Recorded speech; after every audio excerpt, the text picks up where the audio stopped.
É necesario dar garantías xurídicas ao sector que está cometendo precisamente como consecuencia da norma do ano 2009 unha serie de transformacións importantes que van desde unha plataforma tecnolóxica que informa en tempo real sobre o funcionamento das liñas de transporte ou, por exemplo, en materia de accesibilidade para as persoas que teñen pouca mobilidade. Aquí se dá unha saída, está falada co sector e avaliada polos servicios xurídicos que o que tenta é establecer un marco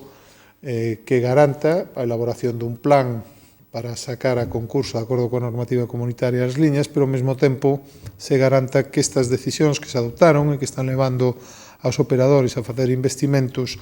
porque melloran os servicios cidadáns, pois se podan manter ao longo do tempo. Nos queremos salientar que, por moitos motivos,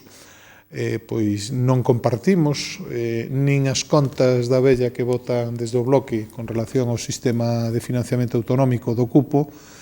nin compartimos a filosofía suxacente a esa proposición e, polo tanto, con toda a seguridade o grupo non admitirá trámite unha norma que, en definitiva, sería moi contraproducente e contraria aos intereses de Galicia. Vai a comparecer o